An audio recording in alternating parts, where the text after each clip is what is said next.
Chamane kap Jehovah kongoi amu wikit age nekakone Jehovah siketebe kelyekchik yekinetigei lesson nebo somok.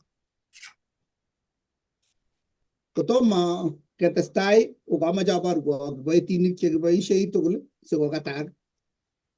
Ane nemi kobotok eng rani yotou lesson ak kebeberta nebo Jumapili ko kiboitiot Ram Ngetich kobun jimboit nebo North Carolina. Amache atach anyun kiboitiot nerubu ne noto ko pastor, kikotishe pastor. Chamanikab Jehovah kwek tugul chokasech ndaiboiboiyet mising ketachak. Ami kebeberta nebo Jumatatu nemwoe kolen ng'oliot nikiek borto. Ak ami kwaeng kasi neng'olole akobo kasitiet anan ikas anan komekas ng'oliot otokotin akwek tugul eng kanetishenyo. Kongoi. Pas nerube kolelian. Kongoi mising chamanikab Jehovah eng karon anan ko sait age tugul nomite ngolomite ketocho kemi kibagenge. Amite betut nebo kosomok kasi nelen tuguk cheketchingei kesake iyan anan ko kesake. Kongoi kitocho mising. Kongoi pas konei tukwech anyurani forever kikotishe. Chamgei chamanikab Jehovah. Kitocho kokeny awang'une anendet amite kwang'wan kasi nemwoe kolen tuguk cheketchingei torornatet ak amwoe kokeny lesson nerubei ko otokotin. Kongoi. Yoe ochobogei asikobit ketestai tugul kibagenge. Amache ketoune kebeberta netai neng'olole Kesisin Atintiot nebo kitabutab Joana. Tatya keker kele eng taunet kokimi ng'oliondet ako kotomo koongeza kamuktanenyo Jehova kakitebe kelyek sikotugunet nebunu kipsengwet tatya kosopcho sobonwekyok amu ii ng'oliot nekimi kobochin taunet. Somen nito eng Jeiso nebo tyogindenyo. Amen. Amen. Yekitou Kesisin Atindiotab kitabutab Joana, ko eng wikit kosirtoi kokoking'alale amune sikesir kitabutab Joana.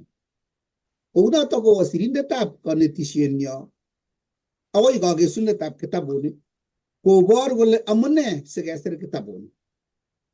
Kawek anyun kowekchigei let Kesisin Atintiot. Kitun acheng boisiek chekiang'ololji. Akanyoru boiyot nekikure Arap Tongene nebo Kabargach eng olimbo Rolien eng olimbo Tomso. Atebe alechi ang'i akui kikibunu ano. Kotoi atindonikab ole kikibunu ole kikure Kiptao olimbo Misri akebwa akoi ole kikule Sisiwe. Tun kebwa akoi tulwetab Kony ak nyeketender eng tulwetab Kony kebunu ortinwek 4. Mi chekiba korekto kong'ete Kony akoi tulondokab Kamobiri eng olimbo Kisumu akobwa akoi Nandi.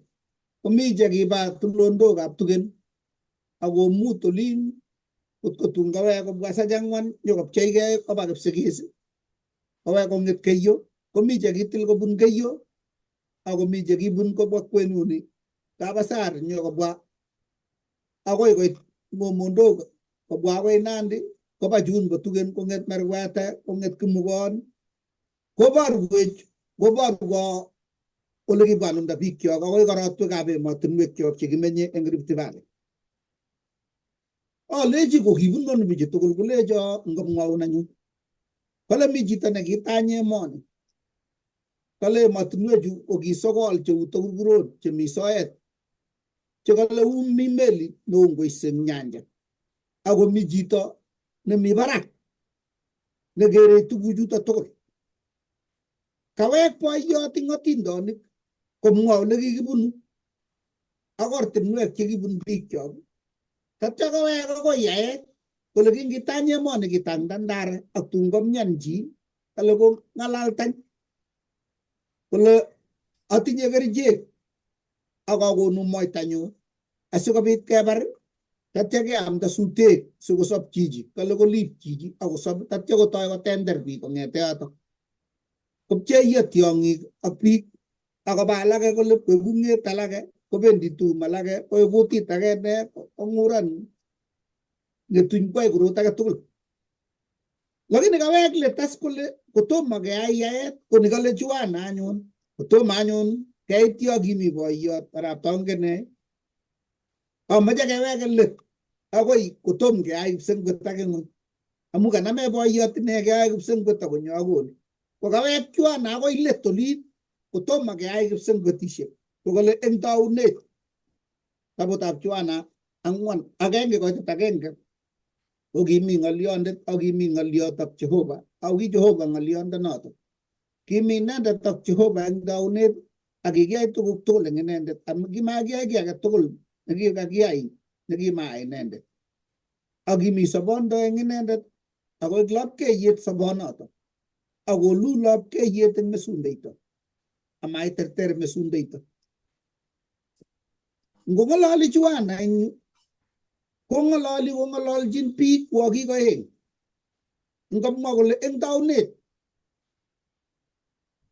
kotonon itikab chito ne Ebronindet kole kele ne kole kole eng taunet kalabat akoi taunet kurget agenge koitet agenge eng taunet ko kiya Jehova kipsengwet age ng'ony ko ngele eng taunet ko ngito kole batinin ipkoyatei bukoit taunet agenge koitet agenge kole ko kimi ng'olyo ak kimi ng'olyot ab Jehova ko ngetya itikab Ebronindet kole kele ne kole kimi ng'olyo ko ng'oliondonoto ko nekikure logos ko logos eng biikab Ibranik eng Yunanik ak Romanik ko kingen philosophers ngombekek cheking'ololi cheu akot Heraclitus cheu akot Aristotle Socrates ak ne ko king'olole kiy nekikure logos.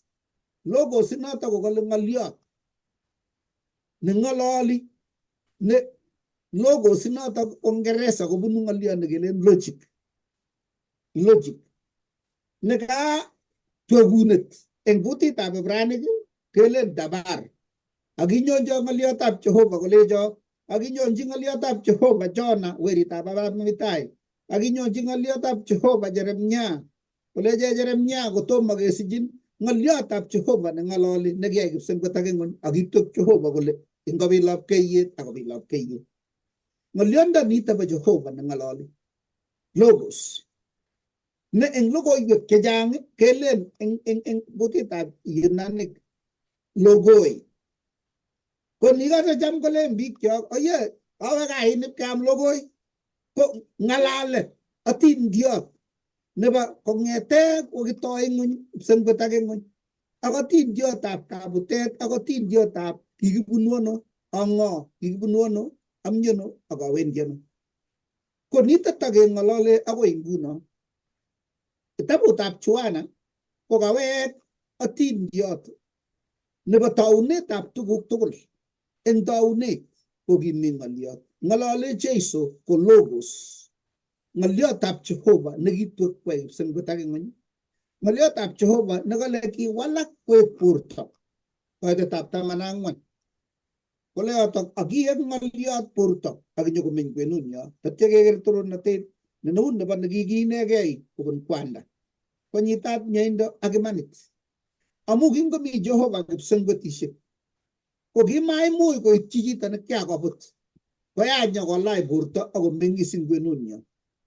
Nito ung'otie ne inegei eng kanetisioshek tugul chebo tinishek tugul eng ng'ony komami tinit neineti kole kiwalak kipsengwet Jehova kometo Jehova inatenyi tatya nyokolach borto komeny kwenunyo. Ko nito nekekochi Jehova nekakikure kainenyi Emmanuel kale mi Jehova koboto chi kokameto telunotenyi ak torornotenyi tatya nyokolach bortab chitondit. Kounotok lesson anan kanetishet nekinetigei eng wikini kokotoi kowek kong'alale kotomo kelumda lumeiwekab ng'ony kotomo keyai lugoshekab malaikaishek kotomo ketoi tetutietab sarunet amu kitom kobit kabutet. Kounotok ko kawek akoi let eng taunetab kit age tugul tatya konyo as keyae lugoshekab malaikaishekab Jehova kobitu kabutet agoi kobutige cheyatab Adam nekakeyai atyo konyo Jeiso nyokolach borto ako meng'is kwagenge nekoek werikab Adam sikoek Adam nebo oeng asikobit kokigen nekikakimwa kele tun itu kigen werbatie netun ibu sorunet.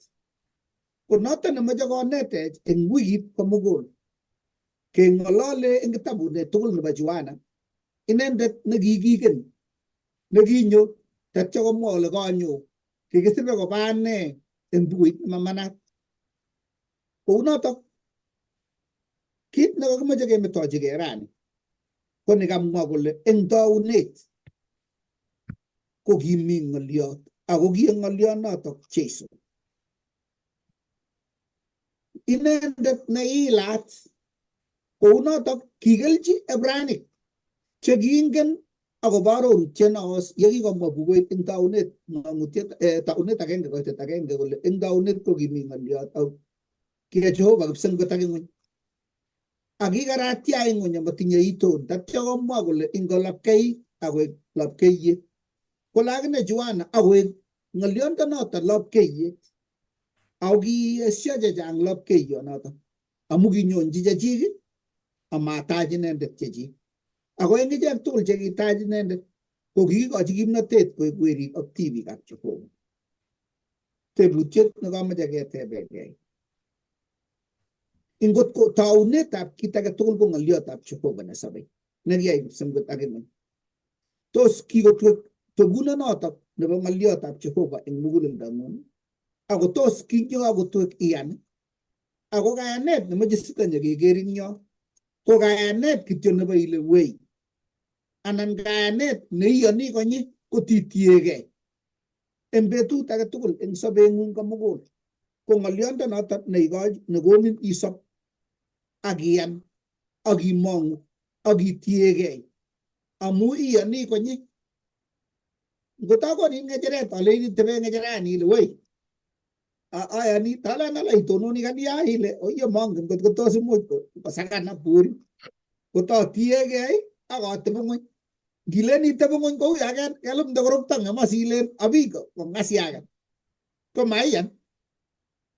Kayanet ko neitiegei ng'echeranatak ak itor korokto ng'yo ingen ile ayani kola akomuta akatebe ng'ony kot komasyebatai koba kelyek barak. Tos kikiyan kayanet ingoro? Ngot ko kimuch koyai kipsengwet ak ing'ony akobur tuguk chemi eng tuguk chekimakomi ko kale ngoyaak ngobit lapkeiyet, ngobit lapkeiyoshek eng kipsengwetishek ako eng nin asista ako eng nin arawet ako eng echek. Ngot ko Jehova inotok neng'ololi ko tos kiyan? Kateb anyun tebutiet kokesung'yon Jumambili kole ne ng'oyonditab keesyo keker kimasta nebo Jehova inatet nebo Jeiso.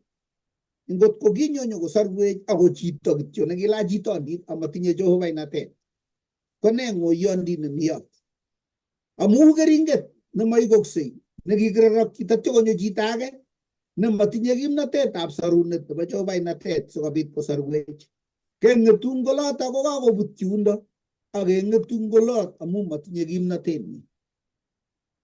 Tuibotoi nebo notok ko ndakikonyo ko Jehova kityo nematinye borto nebo chitondit ko kikitakikere ak kelechi kimokonye chi korok kitakiyestoi kokai ko ngelen kong'ololwech kolen chitugul acha mongeni amu makikergei.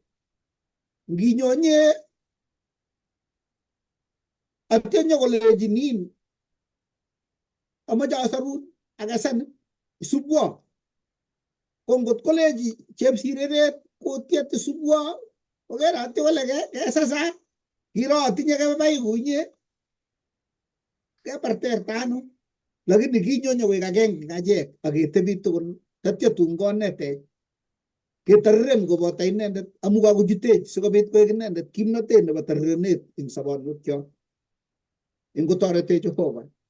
Kikuiyo akobo kimnatetab sorunet nemitei eng Jeiso ne inendet ko ng'oliotab Jehova nekikiwalak koek borto sikomeny kwenunyo tatyo keker torornatenyi ak yenyokomeny sobonwekyok kokonech kimnatet keigu lagokab Jehova.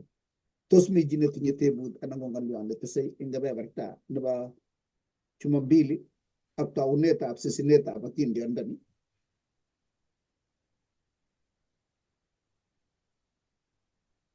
Bas, ngomamitei amache atany moiyon nerubei asikobit kotestai. Kongoi mising. Kitesetai ng'oliondonoto na kaito Pastor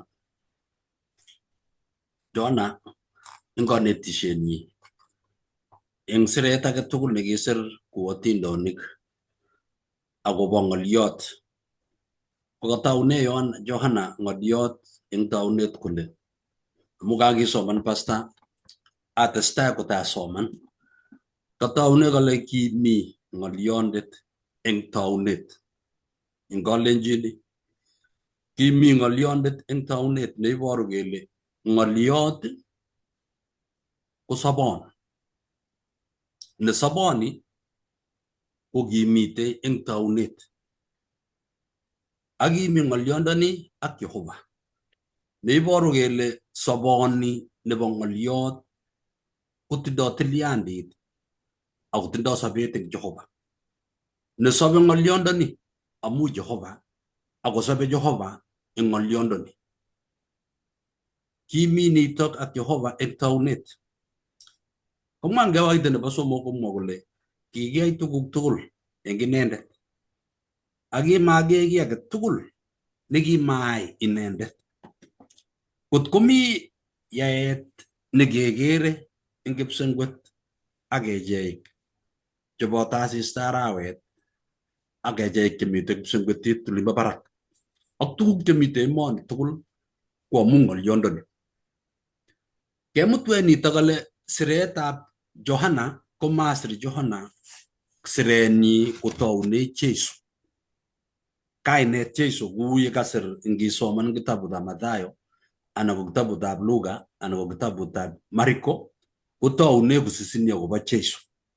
Inendet kokonyokoib kabwatutikyo kenai indet nebo sobet nebo Jehova ak tilyandit netindoi Jehova eng ng'oliondenyi ak sobetab chi. Amu kot kamwa kole kimi ng'oliondoni nekakomwoiwech Pastor kole kikure Logos. Ko Logos ko kinyekepcheune kebeberwek oeng ng'amotik cheu ngot Plato ak nekile Aristotle. Ko kingonyo kosomani chu eng ng'omnotenwa kopcheune ng'ony anan sobet konyil oeng. Lekakisebu sobet agenge netai komwa kole mi sobet nebo kipsengwet. Ne sobonep kipsengwet komawoloksei. Sobet nebo koikeny ako sobet nemekesugei.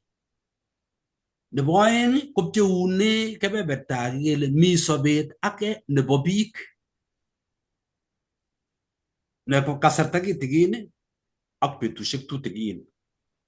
Nesobe chito eng betusiek che ngeringen kwo komi nin. Ko kikakopcheune Plato ng'alechu konyil oeng kotestai komwa kole eng ng'oliondoni komitei chito neitutos sobenyi ak tuguk chebo yaet chekiyai. Kitestai bichu kole eng tuguchutok chekisobe ko ng'oliot ko kim. Yokaname Johana yoto akine kole ng'oliondoni ak ng'amotik chekikomwa kole tindoi sobet Jehova nemitei eng koi eng ng'oliot. Ako ng'oliondoni ko kinam kebeberta age tugul nebo yaet eng eunekyik. Kikiyai emoni ko kararan.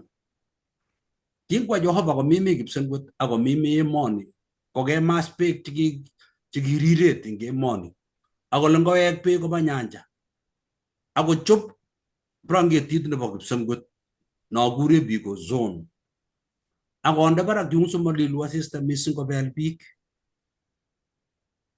Ngikose nguno tuguk chekokwa rani kele kobit kiy nekekure global warming kokotok kobutok branketit nekikatuge Jehova amu tuguk chekokoba barak olimbo soet kobut neikere rong'ungei asista mising kobite maranet, bitu botanetab emet bitu tuguk che nyigisen che ngeme biik. Ko kingomwa Jehova kokakotender kipsengwet konam kecheik chebo barak kotebi komie nemawoloksei. Ko eng ng'olyondonep Jehova ko kiinyo ng'olyondoni ko chi. Ngiwe 14 kole kiwalak ng'olyondoni ak kiek ng'olyondet borto akomeny kwenunyo ak kikiker toronatet neo nekimi inegei koboto kwanda nekinyitat mieindo ak imanda. Ng'olyondoni kakimwoe kele ki ing taunet ko kiyai tuguk tugul. Kimi ng'olyondet ak Jehova ako ki Jehova ng'olyondoni. Ako mami ki nekikiyai ingo kipsengwet, ingo arawet, ingo asista, ingo ki age tugul nemite minutik, ketik, ainoshek, mauwek, tuguk tugul chemite emoni ko kiyai Jehova eng ng'olyondoni. Neiboru kele ng'olyondoni ko kiwek koek borto. Yekakoek koek borto kotestai komwa kole kinyokolach bori. Borto nguru tindoi bortab Jehova. Na ile wikit konye koking'olole akobo Jehovandit, Jehova leu, amu mami chi nekikomut Jehova kotepto kole kergei Jehova ak anom, kergei Jehova ak anom. Mami chi nekikwai kunoto amu Jehova kobo koikeny. Werini Jesu ko kikiro amu betut nekikimanach bergeiyat Maria ko kimanach ing Kiptomirmir amu kwondo nekang'et Joseph kwo koito. Tate kesise Kipnene kokakoik chio chepyosani. Konyo malaikaya nyokomwochi Joseph kolech meiywei. Ma kimnatetab chi, kimnatetab Jehova. Ako siche manachi kwonyi amu kikakibaorian eng kitabutab Isaya. Manachi bergeiyat ak kesich werit. Werit nitok ko tindoi kebeber nebo Jehova 100% ak nyokolach itondo nebo chi eng moetab Maria 100%. So kobit kotuiyo Jehovandit nebo Jehova eng bortonyi ak kolelit sobetab chi amu inendet ko yoindet, inendet ko sarunindet. So kobit kosulda sarunetab Jehova eng yaet ak kosulda magetab Jehova eng yautik chi kingwai kipsengwet ak ing'ony. Nyokoboisie werini Jesu. Ing kanetisioni komwoiwech komie kolechech kinyo ng'olyondoni akobut kebebertab yaet sikobit nyokowek yaet nekibut akolelit kokeny, nole Kingereza redemption. Kakiwek kokeny ing'onyuni kowek kou yekimaketab Jehova eng taunet. Kingwa Jehova kipsengwet ak ing'ony ko kitindoi maket kotebi kalyet ak mieindo ak chomyet akotebi biik kotunen eng kalyet betusiek tugul chebo sobenwa. Ko kingonyo oindet kobut emoni koek karatya emoni. Ko kingoek karatya emoni kotigen emoni eng nyalilda nenyigis. Mi mionwek, mi nyalilwogik, mi meoshek, beku biik bet ak kemboi. Ko kinyo kotech weritab Jehova Jeiso ne ng'olyot nekinyo kowalak koek borto. Mwae kebeberwekab sirutik chechang kisoman kitabutab Pilipik 2. Ameche asoman kurgotik tutigin akobo bori nekiek ng'olyotab Jehova nekinyo koek borto. So kobit kobor Jehova tilyandit nenyinet ak tilyandit nekimaket nebo ng'olyondoni ne inendet sikobit kosor sobetab chito. Eng Filipik 2 komwa Paulo ng'alek che nyigisen chuhuchu kole bori nekitindoi ni anan ko bortab Kristo Jesu ko kinyokolach bortonyo sikobit kenyoru kebeber achek chekikakemaste amu kimastech bortab tengek. Oeng koitenyi kolo komwoe ng'alek cheuchu. Taune koito amu kalen kotebeno ateboni nekimi akine eng Kristo Jesu. Ndaki ki Jehova komoit kole kit nebo komonut kergeindonyi ak Jehova. Ako kikaigei inendet koek puch akinam itondab otwogin ako kergeit ak biik. Kamwa komwa sirutikab Jehova kele borto ng'oliotab Jehova nekai nikinyo kowalak koek borto ako meny kwenunyo. Ko ng'oliondo neib Jehova nekergei ak Jehova ako yoindet ako kiya kipsengwet ako kiyai ng'onyuni ak kiyai kiy age tugul ak komimi chi. Yoindet nyo ko kikisich en borto nebo chitondit. Sikobit konam kebeberta nebo chitondit nekikomasta ak kikomaluch tengek. Sikobit kobut borto nebo tengek en bortonyin netindoi nekinyokolach akoib Jehova-ndinyi nikitindoi en taunet nekiyai kipsengwet ak ng'ony akwa chi sikobit kotiachech ratutik chebo tengek. Ng'olyondoni kobo komonut en acheket amu nito ko sorunenyo, indet nebo sorunenyo, indet nebo sorunet nebo chi age tugul amu mengtonu Jehova kwenutab kiptengekinik.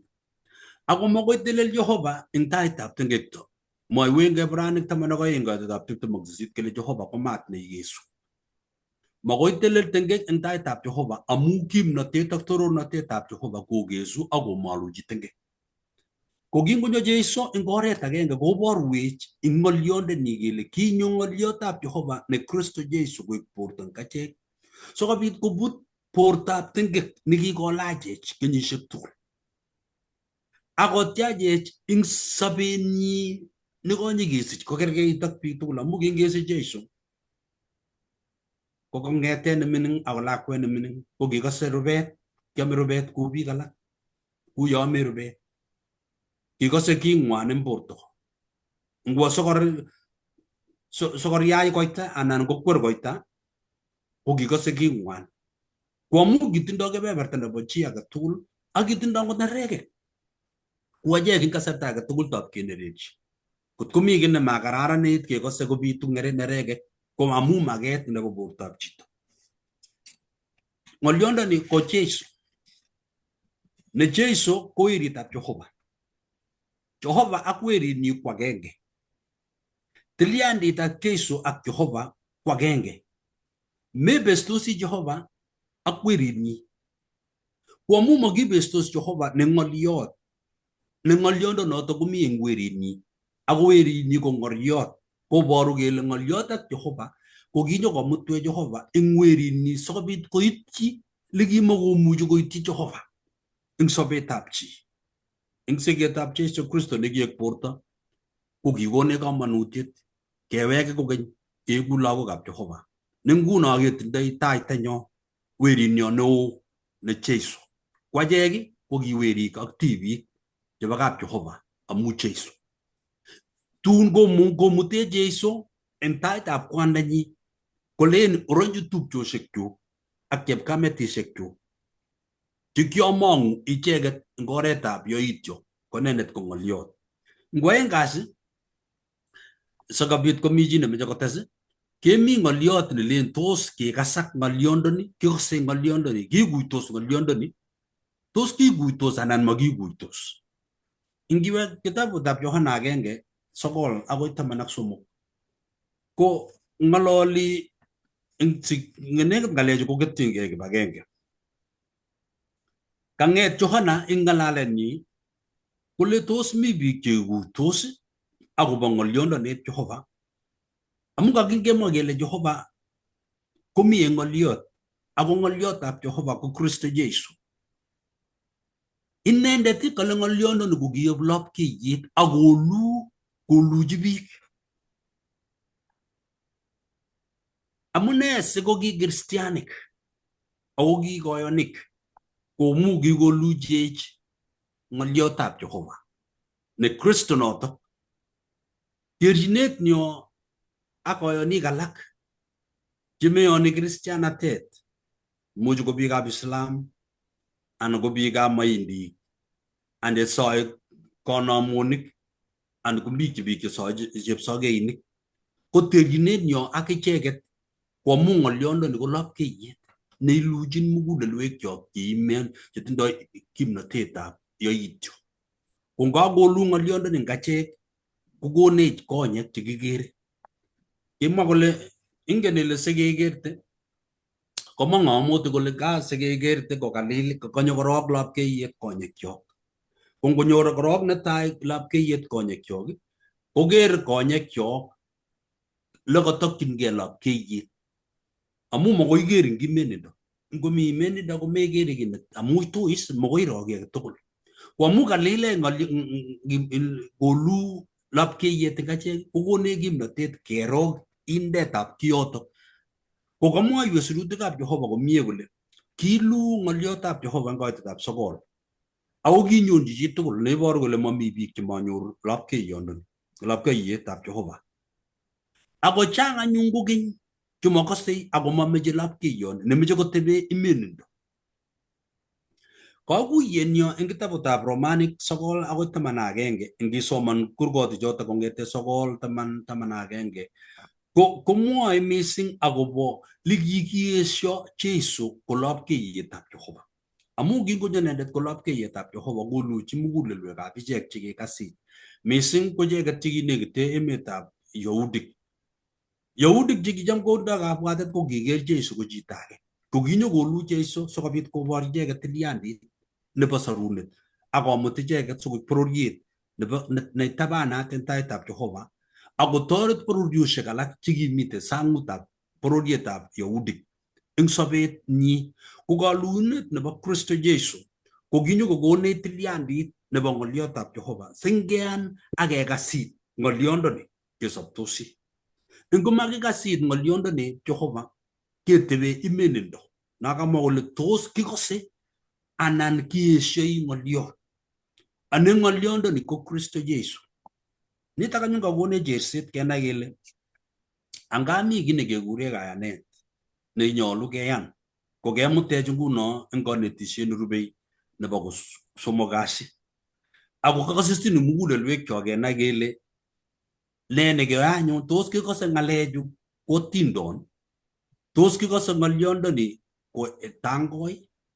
Nonyo kemwoe kele tangoch cho akemwa anyun atindiot akemwa yani tugun chekitangoe akeroriso akobek. Ng'oliondetab Jehova ko ma ng'alek chetangoch cho king'olole akesisyo. Ng'oliotab Jehova komechei kele ngakekasi kotos kaketach, ngaketachi kotos ne nekonech kimnotet nebo takanatak. Sikebe kebeberta nebo somok nguno kenai kele kitoktoi ano ng'oliondoni. Mi chi netese ng'olio? Ngatai kiboityo nerubei.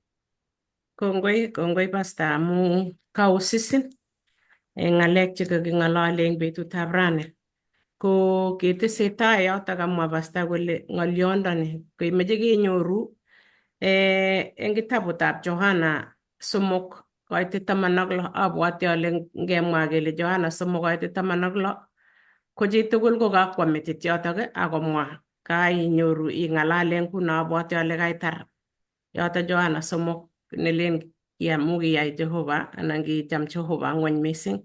Ko kale ng'oliot tuguk chekinyorchini yu kemeche kenai tuguk chekityingei chekiyoni anan kesake. Ng'oliot notok komwoiwech Pastor kole ng'oliot nekimite eng tai. Kakosisin Pastor Ng'etich eng tai kotomo kememei ng'onyut anan ko ne anan ko nye ak tuguk tugul chekikere ko kimi ng'oliot.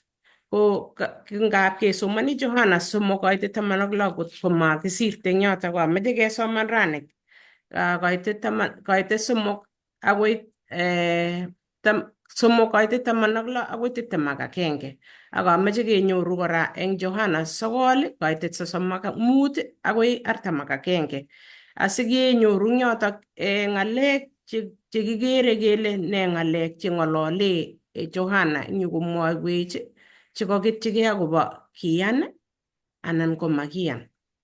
Ak abwoti ale eng lesson nekoking'alale wikit konye kora ko kikinyoru biik chekiyan anan ko biik chekimaiyan ko ameche sikeker yotok kora ko Johana 3:16 akolen amu kicham Jehova ng'weny mising kot kokoito werinyi nekikiinegei simalus age tugul neiyoni inendet ako sikonyor sobondab koigeny. Amu koite 17 amu kimaiyokyi Jehova werinyi ing'ony korwokchi ng'ony ako sikesor ing'ony eng inendet. 18 kole makirwokchin chi ne iyoni inendet, ako inendet ne maiyoni kokirwokchi, amu maiyan eng kainetab weritab Jehova nekikiinegei kole ak ni kirwoket, amu kinyonji ng'ony lapkeiyet ak kicham biik mesundeito kosir lapkeiyet, amu kiyach boisionikwak,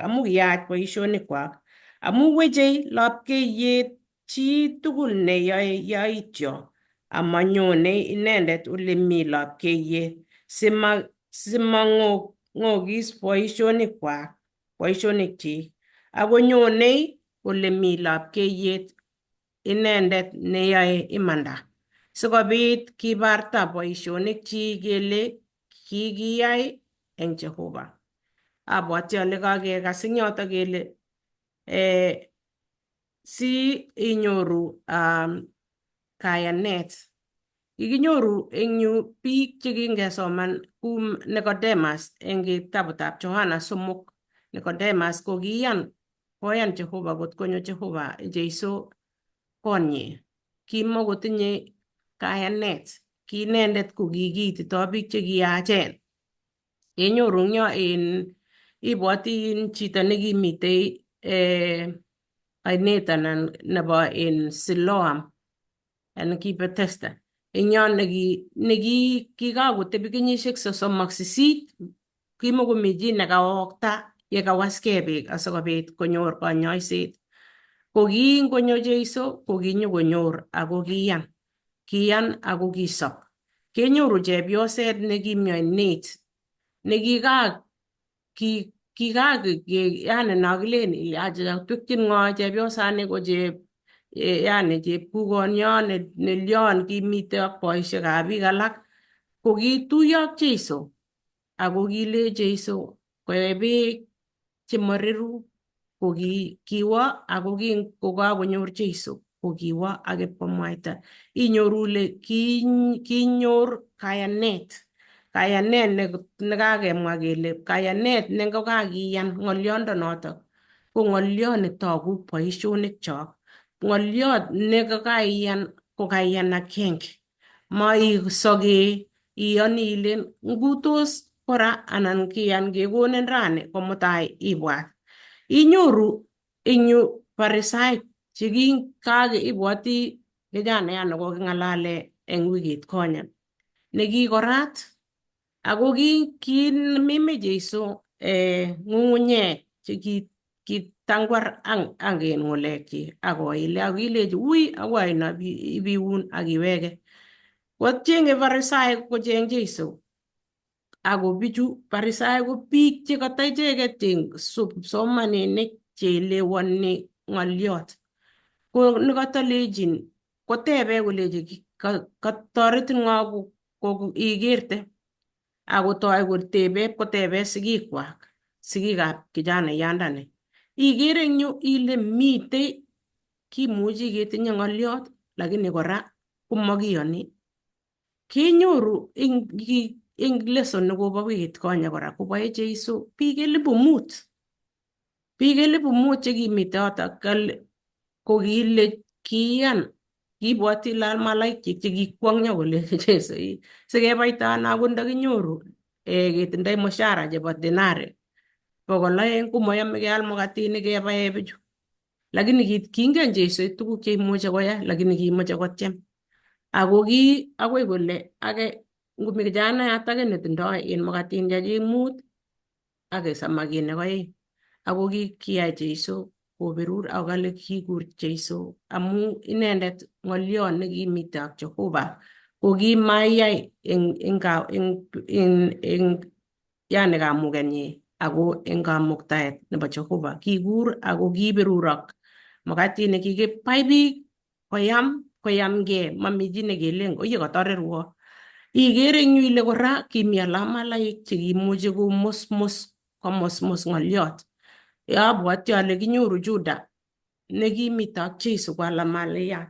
Kikakoro tuguk cheyoe Jeiso, yani tuguk chekiyai chekikimen, chekisor biik, chekilyon. Ako kiit kong'et Juda wo amu inyoru kora ing yoto kele Juda kokinam oret, kale kiwo mesundeito amu kakoimen. Ko Juda inyorchini kitabutab Johana 13 kiwo Juda kometo lapkeiyet ne notok maiyan. Ko ing yu kenyoru ng'olyot eng Kingeresa nekamache sikotoreto mwalimuinik koteshi ing yu. Kale komite kayanet eng kitabut eng biikab Greek ko kale ng'olyot nekilen kiyan. Ko kikisir eng kitabutab Johana konyil 98 eng kitabutab kong'ete Mathayo agoi keba agoi ng'ang'utiet ko ng'olyondonoto kenyoru 241. Igere ile kim mising amu kitabushechu tugul kotinye lakini kanyor Johana kokimit ng'olyondoni asikobit kenai uritit kikuye, kiyan anan ko kemosmose. Mami katikati. Iyan anan kwacha meyoni. Ngot imusmusi konyonjinin kirwoget. Ako kinyo Jeiso akokonech lapkeiyet asikobit kiyan Jehova nekiyok inendet amu kimite ak Jehova ako kiyaech. Ko kale kiyai biik ing yu asikobit ngomeyan ko inyoru kimasta age. Memi kimasta anan ko memi kimasta. Komite kesorwech yutok iyan ko kesorun. Inyoru chomyetab Jehova nekikonech kobun Jeiso. Mitei ibwat itil tuguk aeng iyan anan komeyan. Abwoti ale ngirkere biik chito kuno kikwaratyat ko kiyan makwer. Kikileji ui ako kiwo kole ibwoti kinyo kong'ololso ak biik alak keleji ipkoleji biik kamwoiwok konyil ata amu kase kalechok Jeiso nekikure Jeiso nekaisoba umoche amwoiwo konyil ata. Umoche oeku ala malaikek oeku. Ko igere ile kangokaita Jeiso ko boisionik chok kotogu amu matokoek betut age kakong'et kijanayan akoleji omoche oeku okur biik koleji obwa kimasi oeku ala malaikab Jeiso. Kolenjun aja kisubi Musa. Ko ing kanisa kimuchi ketinye ng'olyot. Sikarab koi koelen kiketach singonyo age nekanyokot kangokas ng'olyot amu kikimuchi ngap komi mashambulio koi kokakeng'alal keamda kemboi. Komi chito nekarue eng kitokunyi akokas ng'olyot amu kabun loudspeaker. Ikur kokas kurset nebunu kipsengwet koeche karon kokakonyo ako inendet nenyokowendi tai kokakikur kele ng'o nemoche kotil ng'olyot asikotach Jeiso koek inendet kele iro kimayandanin nyone ak bokitotenyi. Kwachek chekikenam ng'olyot keeku kaikirokto nekimose biik eng oret sikobit kikwas kotko manyor bandab kipsengwet. Ko ngetil ng'olyondonoto amache atach mwalimuinik asikoteshi kotko mitei. Lilian, kongoi amu kemwa ile kamaset ko biik cheimosi chito age sinyen ko chorweng'ung. Chorweng'ung chito neingen akongin. Ko iegu agenge neimosi ko chito neingen ile sinyoru biik chechang chekikomas biik ko choronok. Chorwet iyoni ng'olyot age tugul nekamwaun ile iman. Metoptopeni kotinai ile chichi komwae lembechek matin kokib lembechwet lakini amu chorweng'ung iyoni koboto lembechek. Ing yu kokanyo komwoiwech akobo biik chemeyoni. Mi biik cheyoni ako mi biik chemeyoni. Ko lakanyo konyonendo ng'olyondoni, ko kanyo ng'olyondoni eng kebeberta nekimwa Johana eng 141 eng ororutiet nelel akobo kayanet nekiyoni Jeiso ko Mesia anan ng'oliotab Jehova. Eng kebeberta age komeche komwoiwech kole kingo Yahudit chekisomani sirutikab Jehova kong'ete taunet, kisomani ng'olyondoni eng boisiek eng arorutiet newos kong'ete Abraham ko king'olole ng'alechu. Ko kiyani bichu kole kiyani Abraham sigindenyo neo, kayanenyo komi yon amu Jehova nebo Abraham ko Jehova nenyo. Nyokait biik kakonyo Jeiso koib kayanet ng'oliot age neng bichu ko kibaorian, lakini kanyo koyai ng'olyondoni koib borto. Kong'et koyonik chekocham koyoni ng'oliot nekinye nekibo Jehova eng Abraham ak boisiek ak mautik. Kanyo Jeiso kakolach borto kolach biik kachamani.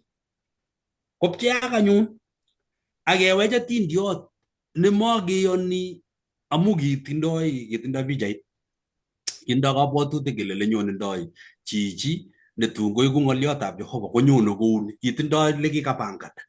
Lakini amu mate konyo Jeiso kounotok akesile Jeiso kosich chitu nemiyon chepyoso nekibanan nekimotindoi ako lekipkesikyi ko Nazaret. Nazaret nekimakebwote kele bitu tugun chekororonen. Ingetab komi nganasok chekengen kele to okere yo mami kiy nemang'une yo, kimainik chemi yun kesis kityo. Kole kimang'une Jeiso kimang'une lekimakebwote. Kobit anyun biik chemeyoni akobo Kristo. Kingoesio biik akobo Kristo kotech mugulelwekwak biik chekirindoik. Ko chi nekirindoi ng'oliotab Jehova nemaiyan konomwoe kolen kibit kirindoik chekikirinda ng'oliotab Jehova eng mugulelwekwak akoesio ng'alechu chekakimwa. Ako kiib akonyor kosubik kole yakamwa eng tai ale choronok akiyoni chorwet netindoi lembechek iegu lembechwet akine kou inendet ko kibit biik choto chekakikirinda Jeiso. Kongoi. Ngatesi hata kidogo lakini mi ng'oyondit konyil aeng kakimwa kayanet ak chemoiyoni chemusmusi anan ko sogek komamu koesio kayaneng'wa ako kaesio kotestai eng etunotetab kayaneng'wa. Kangong'ololchi Jeiso chicho kikilechi ui akoi Siloam ko kakile konyekchi ng'atatiat tatyo kelech ui akora atungtung'yoti koroktonyu akoi Siloam mangen ale kilo netya lakini kiwo. Kingelechi Naaman kwo akoi Jordan ak koungei konyil 7. Ko laitoriat jemadari nekibo laitorinik koungei kowendi netai aeng nebo somok kole ichitoi ebusate kapet kiage nakai akalia manyoko amkikesob ning kityo kole kotinyi konyek akosop kakane koroi ko kawo amatinye musmusanatak keyan weritab Jehova konyi. Mi anyun chu chekikoyan Jehova kuya kemwa pasta kamuktoindet nebo Abraham akosoman sirutik kokilkilie atyo kole kimwa Abraham akomwa Musa kole tun nyone netun kiyokune Eilat koker koboru kurgoti kele tun nyokoistoi baunatetab romanik komnyenyet ake nyekesich kipsonyenyet ake makingen ole kobunu kowalak chito kolach chamani kerga akotuno chito nekeyan Jehova kakiamdochi logoiwek chemai kosik konyo kanisa nyokosoman sirutik chemyachen ipkilen kele ngokoi kamdoindet nekararan ngoek boiyotab kanisa ngoek kandoindet ngoek kino neo nebo amdaet nebo lei ne kong'eto kwamdoi kobit ketake kokeny eng yu una lebin ot anan kobunu ano kotai ine nyokonetis ikeri ile kokimit kijanayat kasoiti ko mataina Jehova ile boisie Jehova chi age tugul ngetoret kijanayandani ile angama simutanyo korebe na kasit nebo boiyotab kanisa acha kole bunono kole lebin bunono korok ngetaini Kora matinye ngoroik akot ngap konet akot tuyochokchin mising kalapate kaniset ketoi keunuch ni amu netai ko ketoi ibwat ile ngachek simutai koiston kasi ako kotokwo boyetab kanisa nengatonon kekonyito ko kenachin kabwatutiet nekeiwe ile akoi abwet kasit akabet tekisto nekwanyoru ko matingoi iker ile angobunu Jehova kijanayandani ngatepse ko anganyokonet akot ng'alek alak chekomongen inendet ko nekatetesetai ile ngin kakokon Jehova lapkeiyet age nesire sakuiyo mising akotoret kaniset angimut mutyo sikekwerie kele ilache chak kakile koker kotononio lakwani kapchi koskoling kolion sakar keon kabisa ako kit neirire ng'echeret nemaibet ko ingap koyotok ye kanyo kayanet nemataiyan nekemusmuse mamu ngiamun akikere kakitepse chichi kele chito nekoisobin ko komwoe komie ketepse mara ya pili kokakoit hekalu kakinam ingolin aketitiyote aketepse eng yu kele nyobisir statement ketebe mara ya pili haya kelache makiyoni chokinye nyekekur sigik mwa sigik kolelion kijanayandani kolacha kikisiche kabisa kora ko katepto ano kole sigik kero monget ngakoet komwau ketebe nebo somok kolangi angamwawok maochamoen inendet bas kong'yo tonon kabisa ko confronted icheket kabisa kole keon kabisa akele kabutan kaineng'ung eng kanisa ui ko kakobit baornatet konyil somok ibiker iman ile ngo iman ng'olyondoni lakini kotekelin kit ne eida eng muguleldong'ung kokabit menatet ak ingeleltotet nebo ara awalaksei boiyot neteni kiasoman ibait olimbo degree anyoru theology ko ngenyayan nguno kayanani alia nguno biik chekimwochin kakwamta koek pastor koek bishop kotun kelechi acha sabato koma Jumapili Jumamos kobwat chito kole salioit masiara salioit telunotet nekiakekon kainai imanda lakini iyesye amu telunotet nememoche iwek let ile kakona Jehova lapkeiyet nesire ak ngetun kibutanan kaniset ko yotok ye kawalak kayanet koek musmuset anan koek ngelelnotet tos ing achek chekimi kanisa chekingen logoiwek chemiachen inendet tun aech keesye lapkeiyet nebo Jeiso amu manyo kole kabwatitoi anan ngot konyo kobun chito nekabun kokanyo kosiro nini kosiro anendet aesyo ngelel akebar Jeiso ngakakingen kele iman lakini makimach amu mi kiy neeku asenet ing ane. Kongoi mising.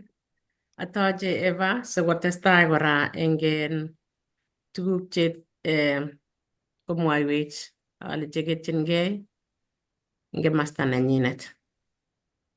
Kongoi. Kongoi eng kanetik tugul chekakonetech wikini nebo wikini, lesson nebo wikini. Kakenetkei, kakonetech Lilian akobo tuguk cheketchingei ako toketchingei akot eng sobet nenyonet kora, musmuset, tokomi musmuset. Mi chekiyoni ngesoman sirutik koborwech ko ole elewandoi chito anan yeikuyoitoi chito koter. Yekisoman sirutik komi biik chesiche musmuset sikomi cheiyoni. Ko biik chok ongeweny sirutik aketach tamirmirietab Jehova sikokonech kakuyet neinegei sikobit kikuye tuguk akeker tuguk chekikwa Jeiso aketambuan choto. Kwang'wan kasi karibu atoche akebe kwang'wan kasi tugul kibagenge karibu mwae noto kole tuguk chekiketchingei torornatet. Ngemwa torornatet ko ne nenyonjinin anan ne nenyone kabwatutikuk. Eng arorutiet neos kekere torornatetab Jehova koboisie. Kikere lilindab Jehova eng tuguk tugul. Kikere akot kingwendi Musa tulwet ipkekochin ng'atutik 10 kokitoi torornatetab Jehova eng yoto. Koketchingei tuguk boisionik tugul cheyaaksei akot chetaaksei eng sobenyo kekere torornatetab Jehova. Kakokonech Lilian akobo musmuset nekitinye biik akobo kito nemeche kenai kele tos Jeiso mani Eng boisionik tugul chekiyoe Jesu ko kiibortoi akobo torornatetab Jehova, lakini kitokotinye musmuset kora bichoto kole tos Jesu man ni? Amu kikibwat ichek kele yenyo inendet konyone ak torornatet neo ak lilindo neo ak inyokoek laitoriat. Ko kingonyo Jesu akilen kero kobunu sigiriet, kowendoti kobendi kwamisioti ak biik chemi ng'ony mising, komatokotok torornatet nekikibwoti kele laitoriat. Ib kabwatutikuk akibwat laitoriat nebo ng'onyo. Ibwat ku president ndanyone president nguno yo imite, ko tos ibwati ile nyone eng or ne? Tos nyone ko chi nemi ng'ony mising? Tos nyone ko chi nekimuchi kitochi ng'ony kabatit? Ko tuguk chekibwati biik eng kabwatutikwak ko kakiro Jesu ko weritab Jehova, ko kiboto inendet nekiyoe ng'ony, kimi koboch taunet kotomo kelumda ng'ony.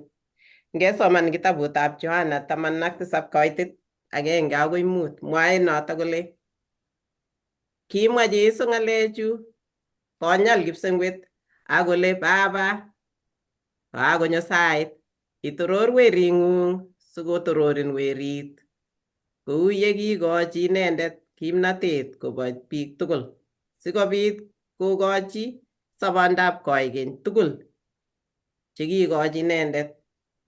Ak ni sobondab koikeny ale konain Jehova ne inyendet inyegei nebo iman, ak Jesu Kristo nekiyoku.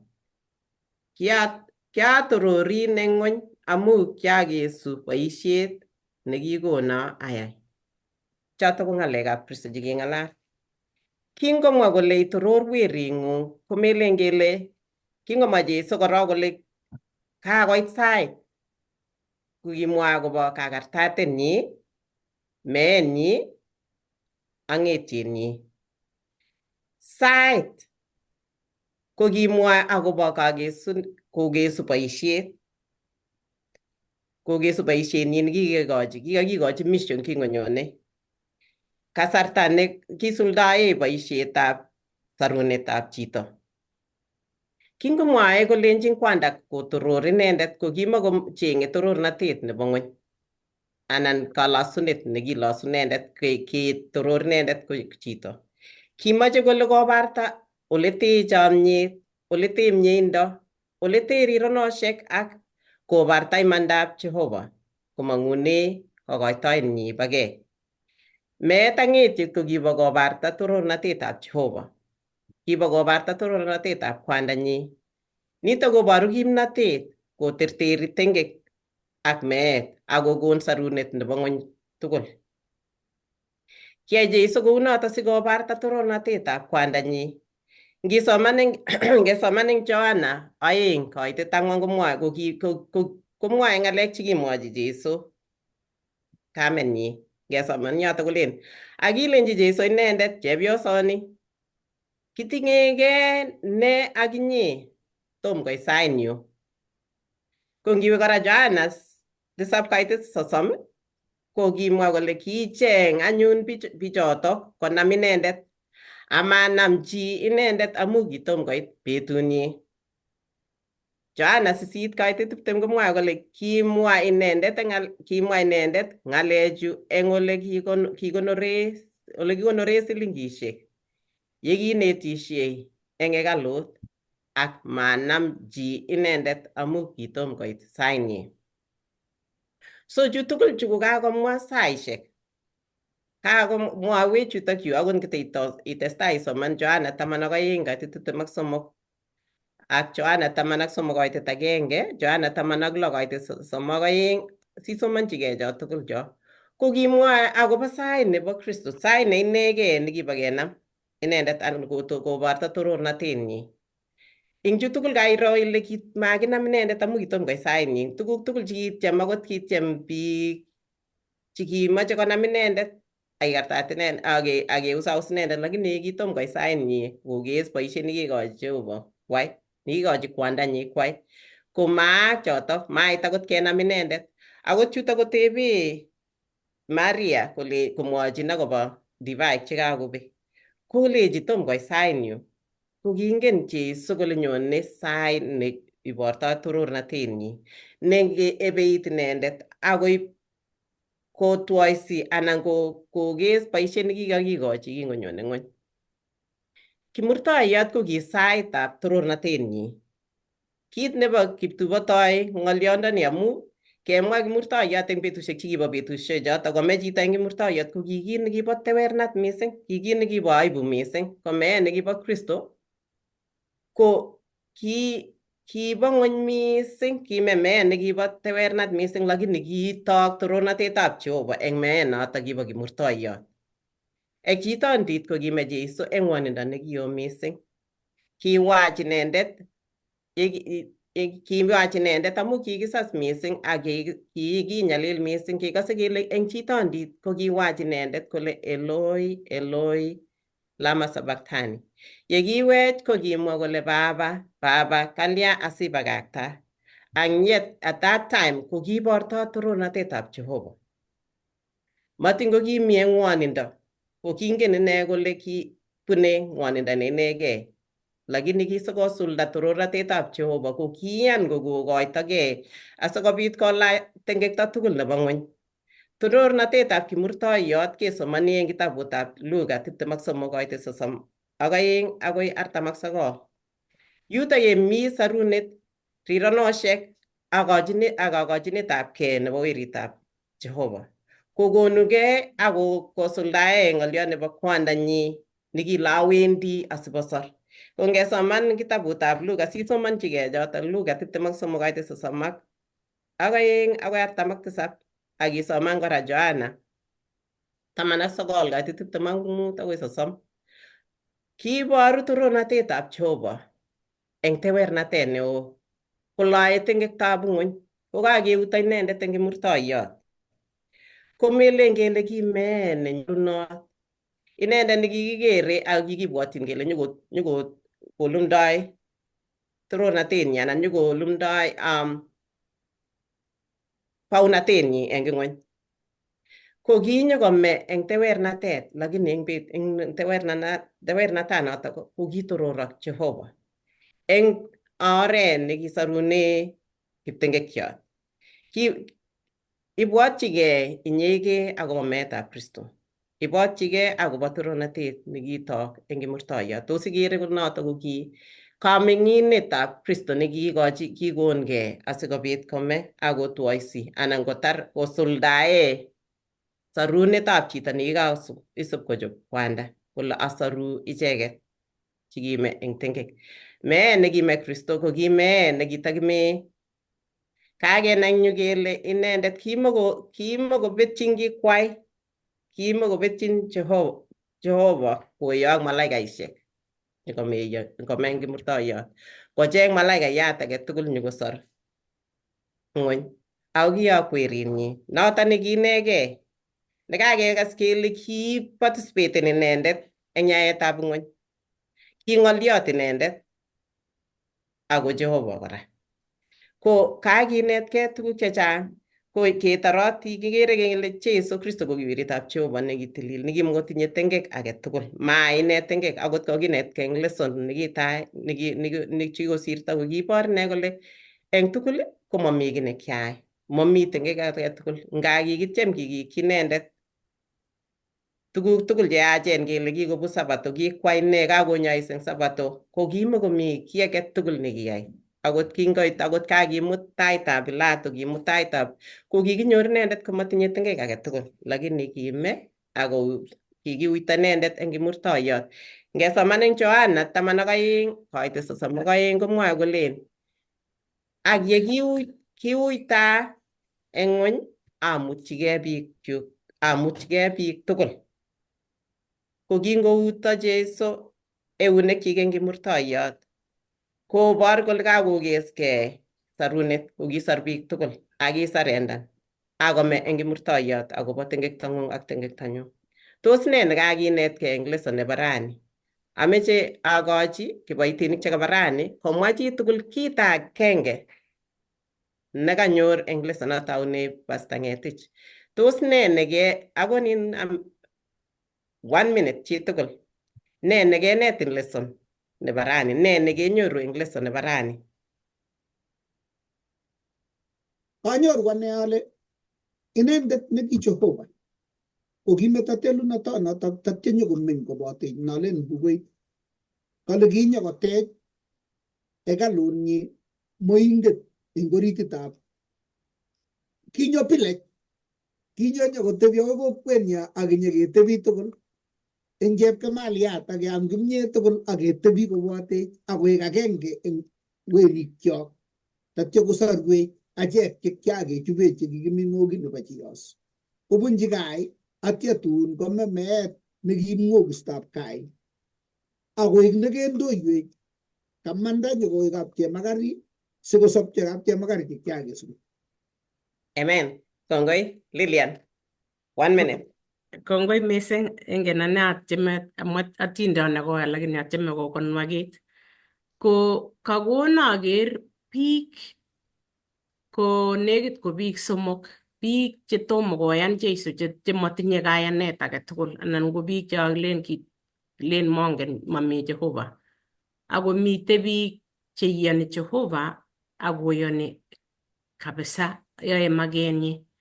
Komite achek chekiketach Jehova, kikisikchech kanisa, kikenai ng'olyot.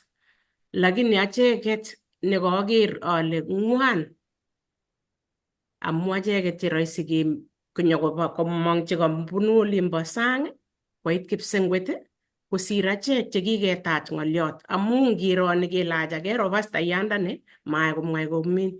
Nge mwalimuiyondani ikere ki age tugul nemite kiyonye kekere akelach makiyoe kounoto makilachi ngoriet kouni ko ayeng achek ngot ko makimete ng'alechatak kikere ni akekere akowek Jeiso inendet noto kinyokotebi eng achek ngoek inendet newale kabwatutikchok ngoek inendet nekeng'ololchini eng betut ak kemboi kabwa ng'alek cheng'ololi shetani sinyine amu ibwotun shetani kole kero anum ikere nguno ing'alale ng'oliondonoto kotowe kainyi inyei ng'oliot ipkong'wanit komindililit lakini ndekakangonyo kotyomun shetani kole kero ilechi Jeiso kero ng'oliondoni kakimwa ak ketoretin kipsengwet amu kikonech kamuget kinyokokonech kamuget asikobit kiterter ko noto nekasom eng ane amwololchinigei akabwoti ale ngasik ak achek tugul ko ki mwalimu neketindoi kamang'unet eng Jeiso sikotoretech. Kongoi Lilian. Pastor Nyalilei. You're muted. You're muted. Ng'olyot kongoi mising. Ng'olyot nekameche amwa kora eng lesson nebo rani ako nebo wikini tugul ko eng siget nebo Jeiso ne ng'olyotab Jehova nakikas eng rani ko inendet ko ng'olyot nekimi eng taunet ako kimi ak Jehova. Ko amu kimi ak Jehova ko kiib torornatet. Abwoti atindiot nekiyaak eng sigetab Jeiso kele kibwa biik chekibunu kong'asis koibu nyamdutik ak manemane sinyokokoiti bortab Kristo akokochi kongoi. Ko kikochi torornatet Jehova.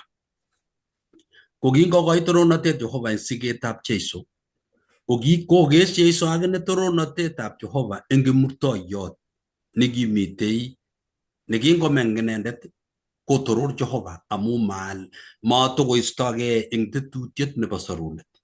Tetutiet nekitindoi Jehova ako kimaketab Jehova ko kotaune torornatet akokesune torornatet nebo kimurtoiyot.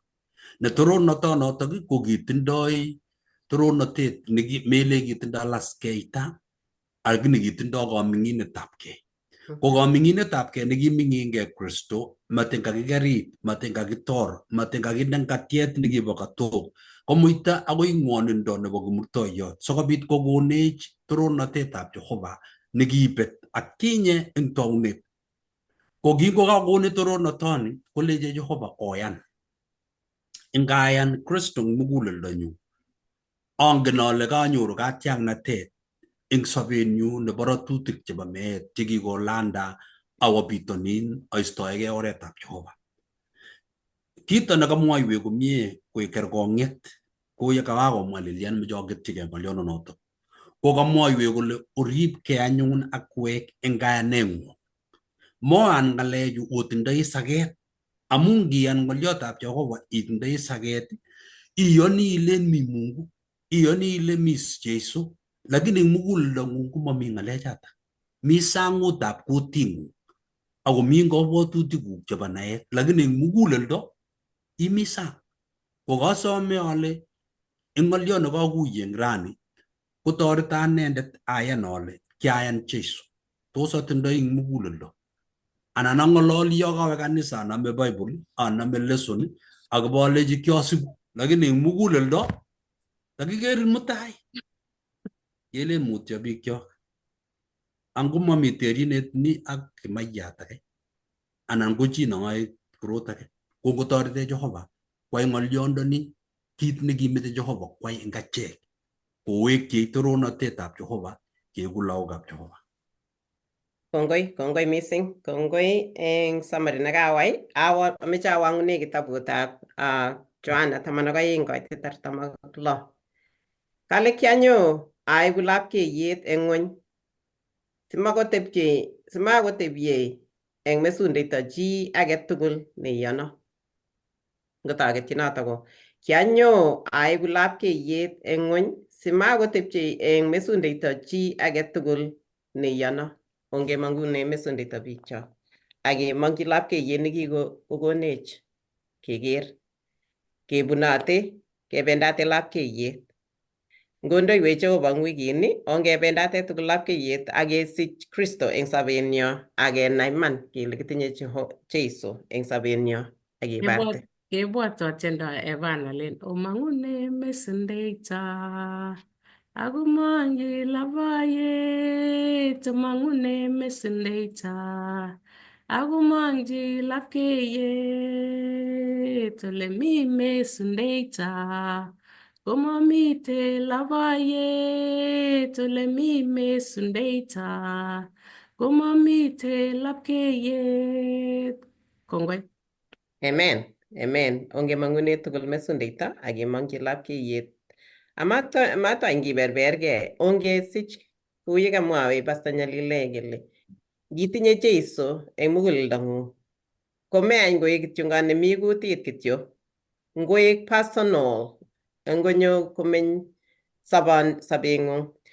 Atachak anyun kondoiwok Jehova eng wikini tugul eng challenges chemaonyoru tugul ko onde tai Jehova eng boisionikwok tugul. Onginde tai inendet. Atachak kokeny wikini nyone, lesson nebo wikini nyone komwae akobo baornatoshekab Jeiso Kristo ko Messiah. Kotokotin tugul, ko ngotinye tebut age tugul eng lesson nekakinetkei eng betutab rani, ko ngimuchi iwochen eng YouTube imuchi isirwech tebut, ko ngomemuchi isir ko siwechi kaniset age tugul nebo Seventh Day Adventist kiboisie kiboisie lessonini tugul. Kimite kebeberta tugul ko ngitebe age tugul nebo 7 day kowalun eng tebut age tugul neketinye nekakimuch kemwa. Ko ngotko mami chi netese anan komi chi netinye tebut, kesoe. Ongesa. Kamuktaindet Jehova nesobe koigeny. Kiweku kongoi Baba amu mieindong'ung ak chomyeng'ung. Kongoi akobo Jeiso wering'ung ne inegei nekiyoku asikobit komeny kimurtoiyot akobo tengektonyo akobarta toronatengung. Kilosun Baba nenyo amu itoror. Echen riranoshekuk eng atkan kora. Nga kileldosi akebendi kerwoe icheng'ech, ilonye tulondok, iwendi kebenonik tugul icheng'ech. Notok ko amu chomyet neitinyenech achek tugul Jehova nenyo. Kongoi amu chomyonitok. Kimuchi makimuchi kikuiye ole te myindang'ung. Ako ndakisir, ako ndakinam kilamok achek tugul akesir, komakimuchi kemwa akielesan akobo chomyoni. Ako ndaeku winek, ainoshek tugul, akesirishe tugul, akesir akobo chomyoni Jehova makimuchi akot keelesan. Kongoi Baba, kimuchi kemwa kityo kele kongoi. Ako kongoi iman amu imi kobwatech. Yekitou wikit ak kipkirkirit age tugul nenyone Jehova kakindetkei taing'ung asikobit imutatech. Namech eunekchok Jehova akiretech ku lagok chemengechen. Amu kingen kele makimuchi kebendate achegei yememi kobotech. Makitile kiy yememi eng sobenyo Jeiso. Konech asikobit kikuye nito. Konech asikobit kenain ak yatwech konyekchok chebo orit asikobit kesich ole menye Kristo eng sobenyo tugul.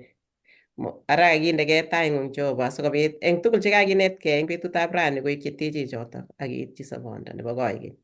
Ngwaak mieindang'ung kou yeyookse eng kipsengwet amu kisoe ak kilosun eng kainet nebo Jeiso Kristo. Amen. Amen. Amen.